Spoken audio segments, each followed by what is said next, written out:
যে স্বপ্নের জন্য যারা প্রাণ দিয়েছে সে স্বপ্নকে আমরা বাস্তবায়ন করবই। এটার থেকে আমাদের বেরিয়ে যাবার কোনো উপায় নেই। আমাদের প্রতিজ্ঞা রইল আমরা এটা করব।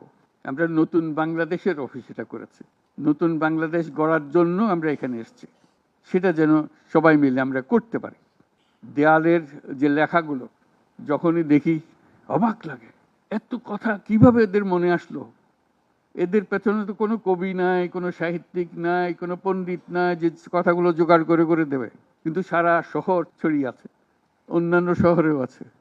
প্রতিটি কথা অত্যন্ত মূল্যবান। ছোট্ট কথা, ছোট্ট ছবি, অত্যন্ত মূল্যবান।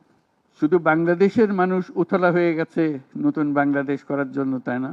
আমাদের যত বাংলাদেশি সারা দুনিয়া জুড়ে আছে, তোমরা একটু আগে বলেছো তাদের কথা, তারা সবাই বলছে যে আমরা আসতে চাই, আমরা এই নতুন স্বপ্ন বাস্তবায়নে শরিক হতে চাই। কাজে তারা, তোমরা যে ঢেউ উঠিয়েছো শুধু এখানকার মনে না, সারা দুনিয়ার বাংলাদেশিদের মনে এই ঢেউ উঠিয়েছো, তারাও যোগ দিতে চায়। যারা বাংলাদেশি নয়, অন্যান্য দেশের তরুণরা, তারা বলছে আমরাও দেখতে চাই, কারণ আমাদের দেশেও এরকম দরকার। কাজে এটা কোনো সীমাবদ্ধ নয় যে বাংলাদেশের মনের মধ্যে তোমরা প্রচন্ড ঢেউ জাগিয়ে দিয়েছো, প্রচন্ড স্বপ্ন জাগিয়ে দিয়েছো।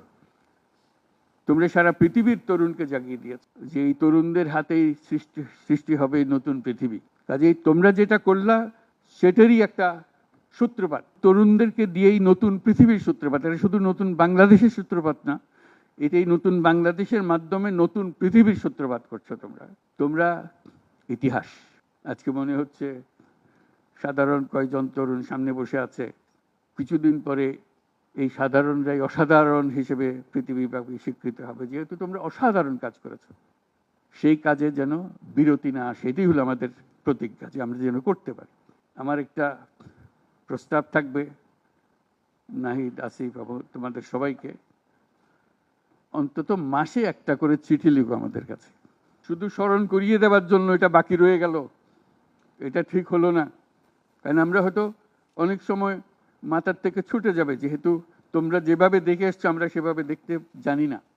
সেই জানানটা দেওয়ার জন্য আমাদেরকে গুঁতো দিতে হবে, স্মরণ করিয়ে দিতে হবে, যাতে করে আমরা এটার থেকে বিচ্যুত হয়ে যেতে না পারি।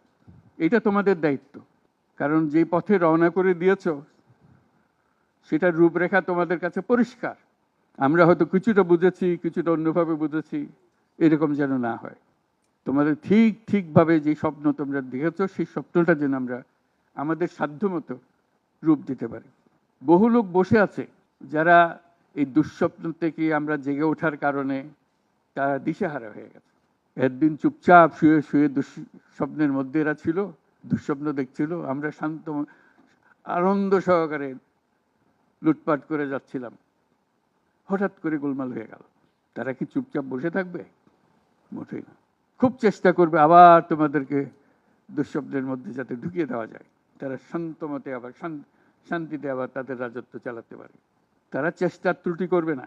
কাজে যে কাজ শুরু করেছো এই কাজ সমাপ্ত না হওয়া পর্যন্ত এর থেকে বেরিয়ে যেও না। বাংলাদেশের জন্ম থেকে আজ পর্যন্ত এই সুযোগ আর আসে নাই, যে সুযোগ তোমরা আমাদের হাতে তুলে দেবে। এই সুযোগ যেন হাতছাড়া না হয়। এই সুযোগ হাতছাড়া হলে বাংলাদেশের আর কোনো ভবিষ্যৎ থাকবে না। কাজে এটা যেন শুধু রাষ্ট্র নয়, পৃথিবীর সম্মানিত রাষ্ট্র হিসেবে প্রতিষ্ঠিত হতে পারে, যেহেতু তরুণরা এটার হাল ধরেছে। এই কারণেই এটা ভিন্ন, এই কারণে এটা ইউনিক, অনন্য। এই অনন্য একটা দেশ আমরা তৈরি করতে চাই। তোমাদের চিন্তায় স্বচ্ছ, তোমাদের চিন্তায় সঠিক, এটা মুঠো থেকে ছাড়বে না, হাত থেকে ছাড়বে না, এবং আমাদেরকে স্মরণ করিয়ে দেবে যদি আমরা এটার এই স্বপ্নের থেকে দূরে সরার কোনো কাজ করে ফেলে।